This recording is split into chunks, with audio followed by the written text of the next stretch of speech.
ಇಂದ್ರಾದಿ ಸುಮನಸುರೇ ಇದು ಅಭಯಪ್ರದಳಾಗಿದ್ದೇನೆ. ಏಳಿರಿ, ಎದ್ದೇಳಿರಿ, ಧೈರ್ಯ ತಾಳಿ.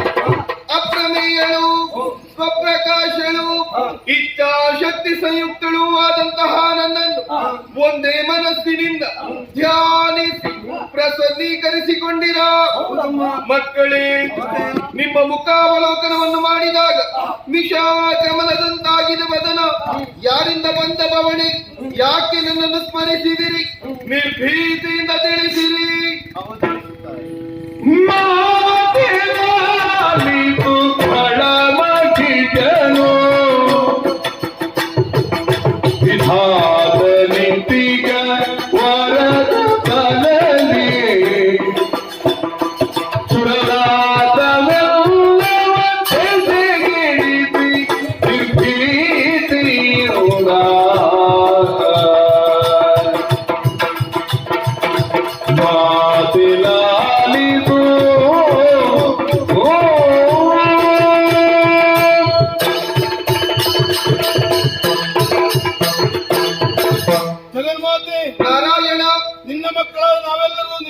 ಕಮಲವನ್ನು ಮರೆ ಹೋಗ್ತಿದ್ದೇವೆ. ನೀನೇ ರಕ್ಷಣೆ ಮಾಡಬೇಕು. ಮಾಲಿನಿಯ ಮಗನಾದ ಮಹಿಷನೆಂಬುದಾನವ ಬ್ರಹ್ಮನನ್ನು ಮೆಚ್ಚಿಸಿ ವರವನ್ನು ಪಡೆದು ನಾಕವನ್ನು ಏರಿ ಸುಮನಸರನ್ನು ಹೊಡೆದೋಡಿಸಿ ಲೋಕಮನ್ನು ವಶಪಡಿಸಿಕೊಂಡಿದ್ದಾನೆ. ಅವನಿಂದಾಗಿ ಕಷ್ಟವಾಗಿದೆ ತಾಯಿ.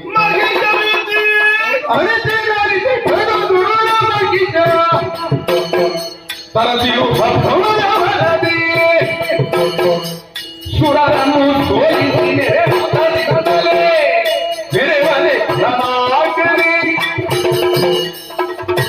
ಮಕ್ಕಳೇ, ಮಾಲಿನಿ ಜಾತನಾದಂತಹ ಮಹಿಷ ದೈತ್ಯ ವಿಧಿಯನ್ನು ತಪಸ್ಸಿನ ಮೂಲಕವಾಗಿ ಮೆಚ್ಚಿಸಿ ವರಗಳನ್ನು ಪಡೆದಾನೆ. ಗೋಬ್ರಾಹ್ಮಣರನ್ನು ಹಿಂಸಿಸಿದಾನೆ. ಯಾಗ ಯಜ್ಞಾದಿಗಳನ್ನು ಹಾಳೆಸಗಿದಾನೆ. ದೇವತೆಗಳನ್ನೇ ಶರಣಾಗಿಸಿದ್ದಾನೆ. ಬಿಡಿ ಭೀತಿಯನ್ನು ಸಿರಿದು ದಿನದೊಳಗೆ ಉಳವಾಗಿ ನಿಮಗೆಲ್ಲರಿಗೂ ಕ್ಷೇಮವನ್ನು ಒದಗಿಸುತ್ತೇನೆ.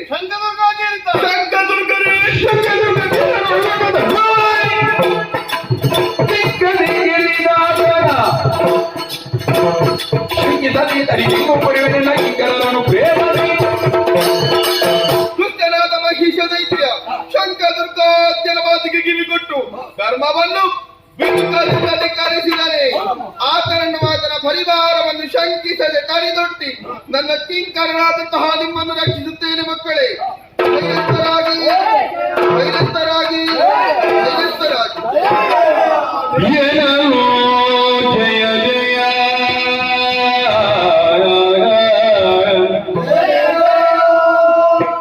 ಜಯ ಜಯ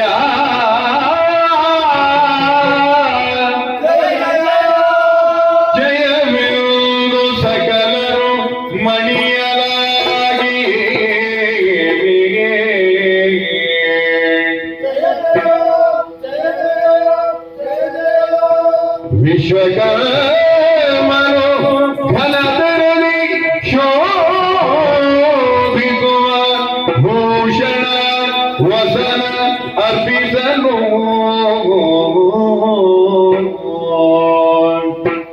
ಏನಲು ಜಯ ಜಯ ಜಯ ಜಯ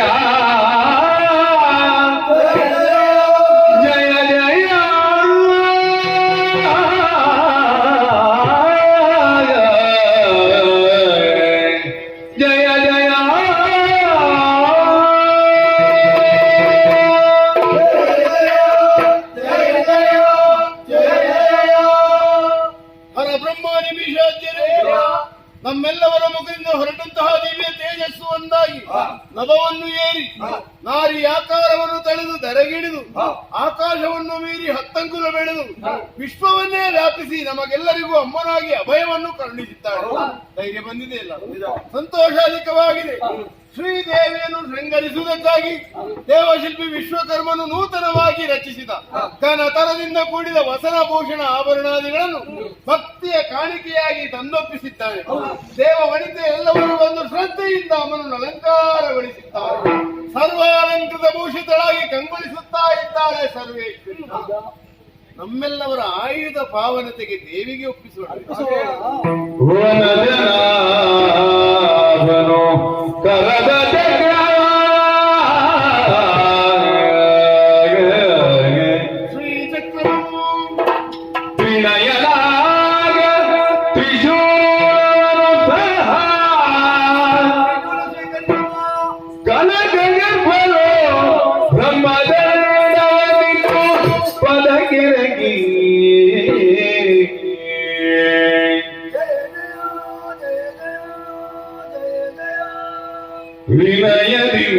ವಿನಯದಿಂದಲಿ ಸುರಪಕುಲಿಶವ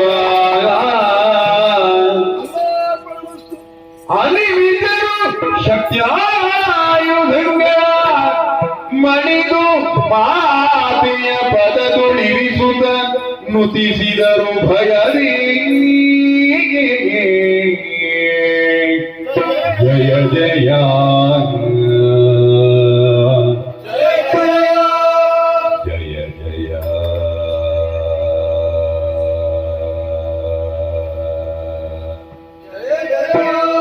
ಜಯ ಜಯ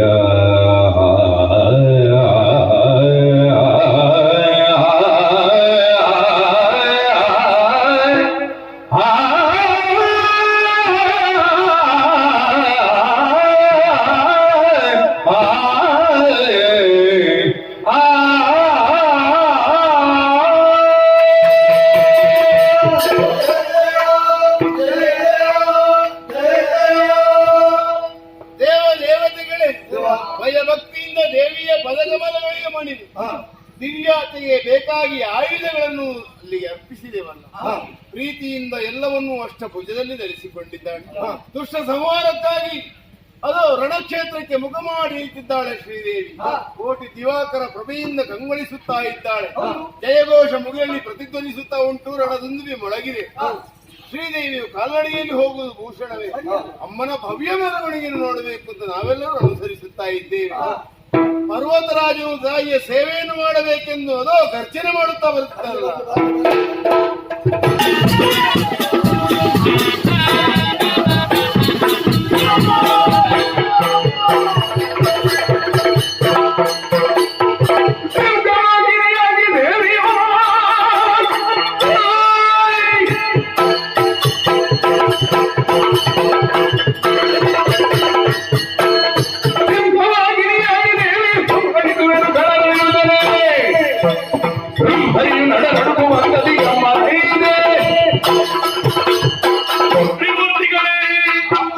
ಸುಮನಸರೇ, ನೀವಿದ್ದಂತಹ ಆಯುಧಗಳನ್ನು ಅಷ್ಟಭುಜದಲ್ಲಿ ಧರಿಸಿದ್ದೇನೆ. ಪರ್ವತರಾಯನಿಗೆ ಸರಿಯಾಗಿ ಬಂದಿದ್ದಾನೆ. ಇದೇ ಪ್ರಸ್ಥಾನ ಶುಭ ಮುಹೂರ್ತ. ದೇವದೊಂದು ಬೆಳಗುವಂತಹ ಈ ಶುಭ ವೇಳೆಯಲ್ಲಿ ಲೋಕ ಕಂಟಕನಾಗಿ ಮೆರೆಯುವ ದುರುಳ ಮಹಿಷರ ವಧೆಗಾಗಿ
ಏನಿದು ಶನಿವನ್ನು ಕಾಣುತ್ತಾ ಇದ್ದೇನೆ.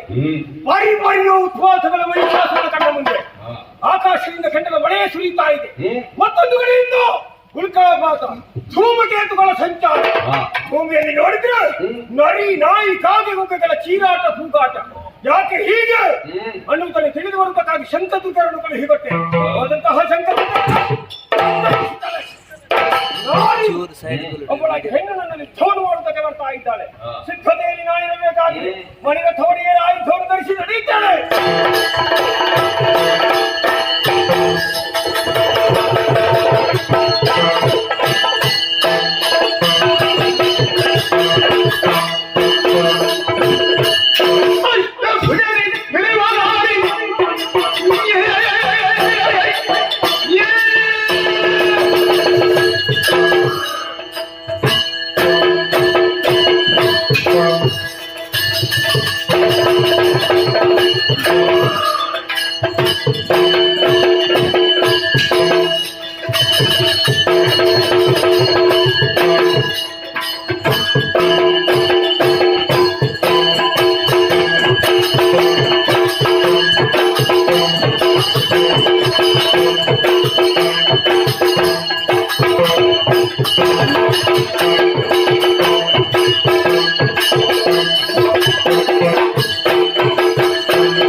ನೀನು ಸರಿಯಾಗಿ ನೋಡ್ತಾ ಇದ್ದೀನಿ.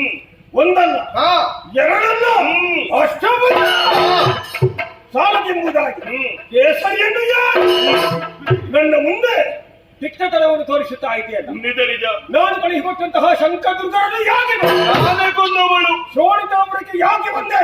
ನನಗೆ ನಿನಗೆ ಏನು ದ್ವೇಷ?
ಜಾಗೃತಿ. ಯಾಕೆ?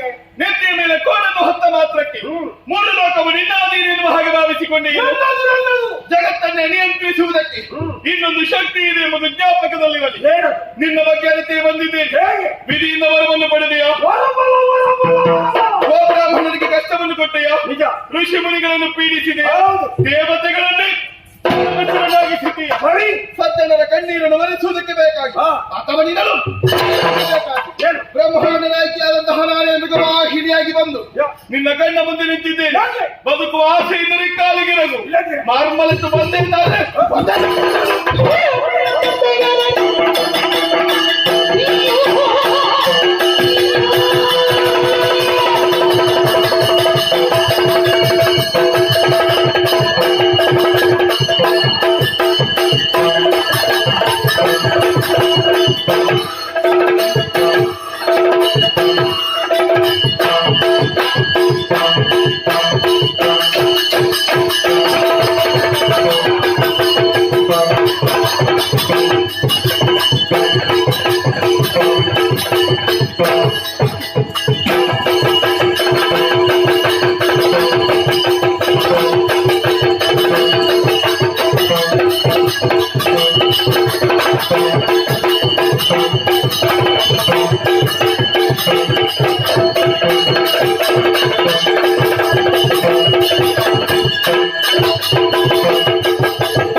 ಸುರರನ್ನು ಬರೆಯುವುದಕ್ಕೆ ಬಂದೆಯಾ? ನನ್ನನ್ನು ಕರೆಯುವುದಕ್ಕೆ ಬಂದೆಯಾ? ಸಾಧ್ಯ ಎಂದು ವಹಿಸಿದೆಯಾ? ಏನು ಕೂಡ ಇಲ್ಲ. ಅಸಾಧ್ಯವೇ ಸರಿ. ಮೂರು ಮೂರ್ತಿಗಳು ಓಡಿ ಹೋಗಿದ್ದಾರೆ, ದೇವತೆಗಳು ಮರೆಯಲ್ಲಿದ್ದಾರೆ. ಕನಪರಾಕ್ರಮಿಯಾದಂತಹ ಮಹಿಷನು ಕರೆಯುವುದಲ್ಲ, ಕೈಯಲ್ಲಿ ಆಯುಧವನ್ನು ಹೆಸರನ್ನು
ಮಾಲಿನ್ಯ ಉದುರಲ್ಲಿ ಹುಟ್ಟಿದಂತಹ ಉತ್ಪಾದ ಪಿಂಡವೇ ನನ್ನ ಕಣ್ಣ ಮುಂದೆ ನಿಂತ ನೋಡಾಚೆ ನನ್ನನ್ನೇನು ಸಾಮಾನ್ಯ ಎನ್ನುವ ಹಾಗೆ ಭಾವಿಸಿಕೊಂಡೆ. ಅಯ್ಯೋ ನಿಜ ಅಷ್ಟಭುಜೆ ಸಿಂಹವಾಹಿನಿ ನಿನ್ನ ಪಾದ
ದುರ್ಗಾಂ ಸದಾ ಶರಣಮಹಂ ಪ್ರಪದ್ಯೆ.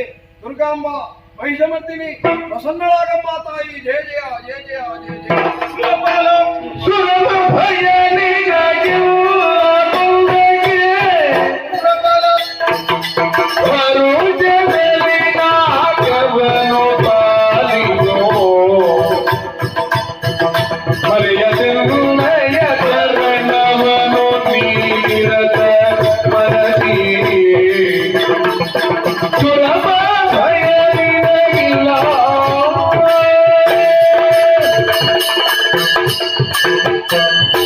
ಸುಲಭಾಲ ಸರ್ವೇಶ್ವರಿ ಮಹಿಷನನ್ನು ವಧಿಸಿದಂತ ನನ್ನನ್ನು ಶಾಂತಗೊಳಿಸುವುದಕ್ಕೆ ಬೇಕಾಗಿ ಬೇರೇನು ದಿಕ್ಕು ಕಾಣದೆ ಭಕ್ತಿಯ ಕಾಣಿಕೆಯನ್ನೇ ಸಮರ್ಪಿಸಿದೆಯಾ? ಹೌದಮ್ಮ. ಇದೋ ಶಾಂತಳಾಗಿದ್ದೇನೆ. ಧನ್ಯ.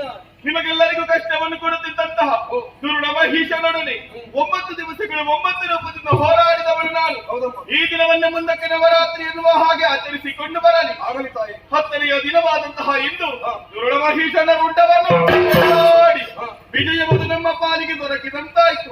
ಈ ದಿನವನ್ನೇ ಮುಂದಕ್ಕೆ ವಿಜಯದಶಮಿ ಎನ್ನುವ ಹಾಗೆ ಆಚರಿಸಿಕೊಂಡು ಬರಲಿ. ನಿನ್ನ ಆಜ್ಞೆಯಂತೆ ನಡೆಯುತ್ತೇವಮ್ಮ. ಯಾರು ಶ್ರದ್ಧಾ ಭಕ್ತಿಯಿಂದ ಪೂಜಿಸುತ್ತಾರೋ ಅವರ ಇಷ್ಟಾರ್ಥವನ್ನೆಲ್ಲ ನೆರವೇರಿಸುತ್ತೇನೆ. ಸ್ವರ್ಗದ ಪೀಠವನ್ನು ಸ್ಥಿರಗೊಳಿಸಿದ್ದೇನೆ. ಹೋದು ಮಗನೇ ನಾಕವನ್ನೇರಿಕೋ. ಅಮ್ಮ, ಈಗೇನು ಕಾಲಭಯ ದೂರವಾಗಿ, ಸರಿ. ಆದರೆ ಕಾಲಾಂತರದಲ್ಲಿ ಇಂತಹ ದುಷ್ಟರು ಹುಟ್ಟಿ ಬಂದು ಲೋಕ ಪೀಡಕರಾದರೆ ಸನ್ನಿಧಾನದಲ್ಲಿ ಕಷ್ಟವನ್ನು ಹೇಳಿಕೊಳ್ಳಬೇಕಲ್ಲ. ಸುಹಿಲಗಿರಿಯನ್ನೇ ಸೇರಿಕೊಳ್ಳಿ. ನನ್ನನ್ನೇ ಅನನ್ಯ ಭಕ್ತಿಯಿಂದ ಪ್ರಾರ್ಥಿಸಿಕೊಂಡಿರಿ ಅಂತ ಆದರೆ ಪ್ರತ್ಯಕ್ಷವಾಗಿ ನಿಮ್ಮ ಕಷ್ಟವನ್ನು ದೂರೀಕರಿಸುತ್ತೇನೆ. ನಿಮಗೆ ಶುಭವಾಗಲಿ. ಆ ಕ್ಷಣದೊಳಗೆ ಸರಿ ಸರಿ. ತಿಳಿದಳ ಕ್ಷಣದೊಳಗೆ ಮೋಗದ ಬಲಿಗೆ ಸಿಲುಕಿಸಿ ದಲಗರೆಲ್ಲರ ಹೋಮ ಕಾರ್ಯವು ಸುಲಭ ಎನ್ನುತ್ತಲೇ ಅದು ಸುಲಭ. ತನ್ನ ಮನದೊಳಗೆ ತಿಳಿದಳ ಕ್ಷಣದೊಳಗೆ ಆಲೋಚಿಸಬೇಕಲ್ಲವೇ? ಎಂದು ಯೋಚಿಸಿ ಮಹಮ್ಮಾಯೇ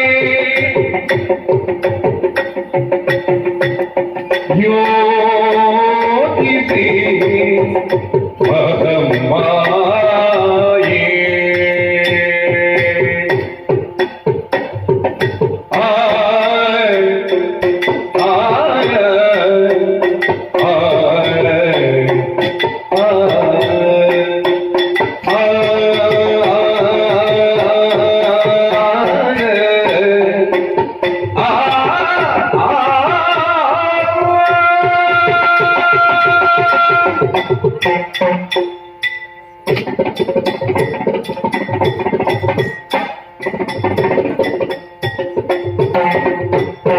ಎಂದು ಯೋಚಿಸಿ ಮಹಮ್ಮಾಯಿ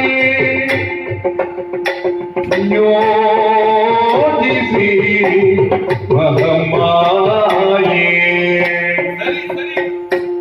ದೈತ್ಯ ಬೃಂದವ ಮೋಹಿಸಿ ಹರಿಯೇಗೆ ದೈತ್ಯ ಬೃಂದವ ಮೋಹಿಸಿ ಹರಿಯೇಗೆ ಮಗಮಾಯೇ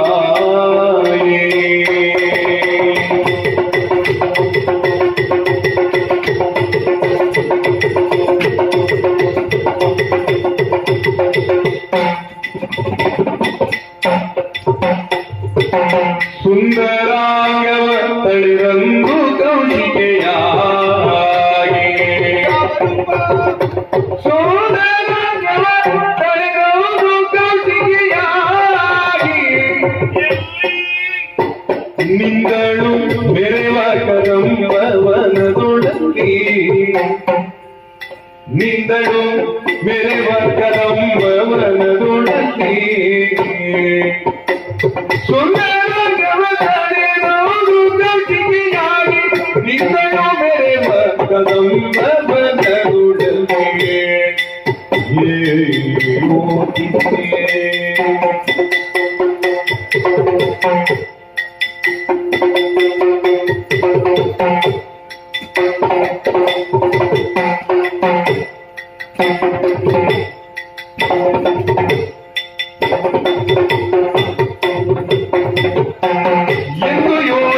ಮಹಮ್ಮಾರಿ ದೈತ್ಯ ವೃಂದವಮೋ ಇತಿ ಕರಿಯೇಕೆ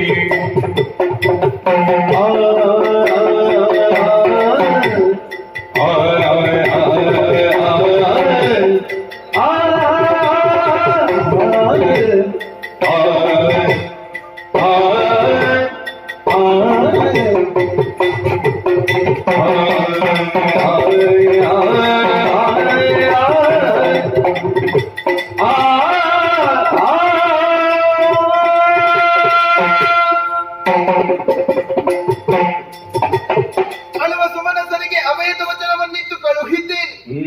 ದುರುಳರನ್ನು ಗಮನಿಸುವುದರ ಮೂಲಕವಾಗಿ ಧರ್ಮವನ್ನು ಉತ್ತರಿಸಬೇಕಾದದ್ದು ಜಗನ್ಮಾತೆಯಾದಂತಹ ನನ್ನ ಕರ್ತವ್ಯ. ಮನ ಮಾಡಿದನು ಎಂದಾದರೆ ಸಂಕಲ್ಪ ಮಾತ್ರದಿಂದಲೇ ಖಳವಾರವನ್ನೆಲ್ಲ ಸುಟ್ಟರು ಹವಲ್ಲಿ. ಆದರೆ ಹಾಗಾಗ ಕೂಡದು. ಶ್ರೀದೇವಿ ಲೀಲೆ ಏನೆಂಬುದನ್ನು ಪ್ರತಿಯೊಬ್ಬರು ಅರ್ಥವಿಸಿಕೊಳ್ಳಬೇಕು. ದುರುಳರನ್ನು ವಧಿಸುವುದಕ್ಕೆ ನಾನಾಗಿ ಅವರ ಬಳಿ ಹೋಗುವುದೇ? ಅವರನ್ನೇ ನನ್ನತ್ತ ಬರಿಸಬೇಕು. ಹೇಗೆ ಬರಿಸಲಿ, ಹೇಗೆ ಕೊಲ್ಲಲಿ ಆಲೋಚಿಸಿದ್ದೇ ತಡ. ಚಿತ್ತ ಬಿದ್ದಿಯಲ್ಲಿ ಹೊಳೆಯುತ್ತಲ್ಲ ಒಂದು ಉಪಾಯ. ಮದುರೆಯನ್ನು ಸೇವಿಸಿ ಮದಿರಾಕ್ಷನ್ನು ಬಯಸುವಂತಹ ದಾನವರಿಗೆ ನಾನೊರ್ಬಳಕ್ಕೆ ಮೋಹನಾಕಾರಿಯಾಗಿ ಕಾಣಿಸಿಕೊಳ್ಳಬೇಕು.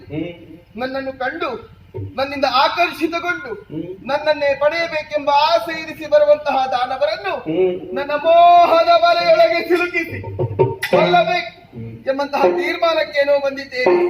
ನಾನು ಕೈಗೊಂಡಂತಹ ಧರ್ಮ ಕಾರ್ಯದಲ್ಲಿ ಸಾಧು ಸಜ್ಜನರಿಗೆ ಯಾವುದೇ ತೊಂದರೆಗಳಾಗಬಾರದೆಂಬ ಉದ್ದೇಶದಿಂದ ರುಹಿಣಗಿರಿಯಿಂದ ಕೆಳಗಿಳಿದು ಬಂದೆ.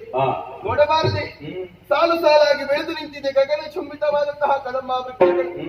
ಹಾಗಾದ್ರೆ ಇದಲ್ಲವೇ ಕದಂಬಾವನ? ಸೂರ್ಯ ರಶ್ಮಿಯು ಪ್ರವೇಶಿಸಲು ಅಸಾಧ್ಯವಾದಂತಹ ಗೊಂಡಾರಣ್ಯ. ವನವನ್ನೇನೋ ಪ್ರವೇಶಿಸಿದ್ದೇನೆ. ಜಗನ್ಮಾತೆ ಕುಳಿತುಕೊಳ್ಳುವುದಕ್ಕೊಂದು ಯೋಗ್ಯವಾದ ಸ್ಥಳ ಬೇಕಲ್ಲ, ಅದೇನು ಇಳಿದು ಬರುತ್ತಿರುವುದು? ಕನಕದ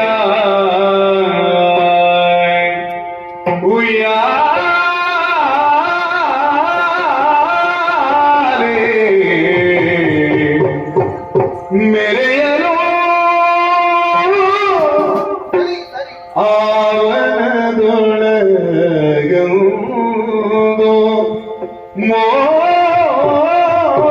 ಮೋದಗಳು ಉಯ್ಯಾಲೆ ಮೆರೆಯಲು ಕನಕದ ಉಯ್ಯಾಲೆ ಮೆರೆಯಲು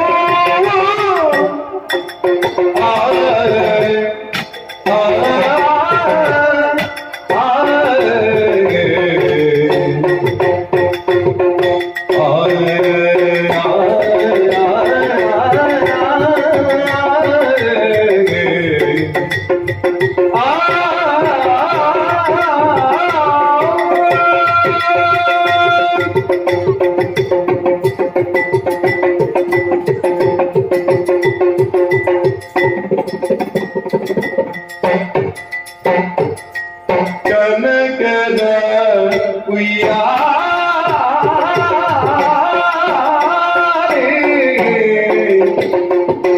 ಮೆರೆಯಲು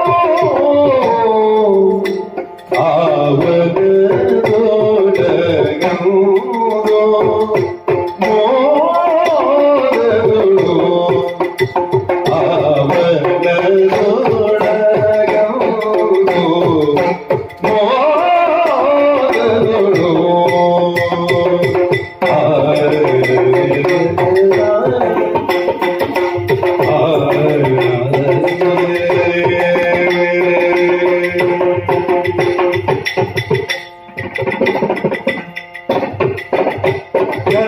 ಕನಕದುಯ್ಯಾಲೆ ಮೆರೆಯಲು ಆವನದೊಳಗಂದು ಮೋದಗಳು ಸನುಮತದಿಂದ ಉಯ್ಯಾಲೆಯನ ಸನುಮತದಿಂದ ಉಯ್ಯಾಲೆಯನ ಉಯ್ಯಾಲೆಯನ ಉಯ್ಯಾಲೆಯನ ಜಗಜನನಿ ಆಡುತ್ತಲೇ ಮನಸೊಬಗಿ ನೋಡಲು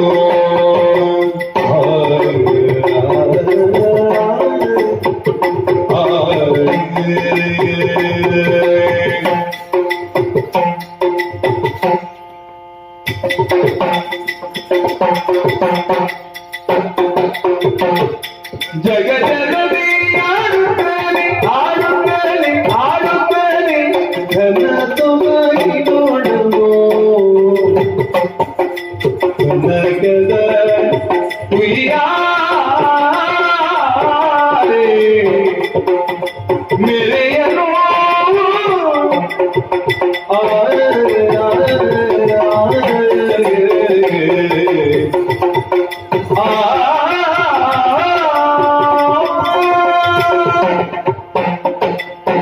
ಮನ ಸಂಕಲ್ಪಿಸಿದ್ದೇ ತಡ ಆಗಸದಿಂದಲೇ ಇಳಿದು ಬಂತಲ್ಲ ಕನಕದುಯ್ಯಾಲೆ.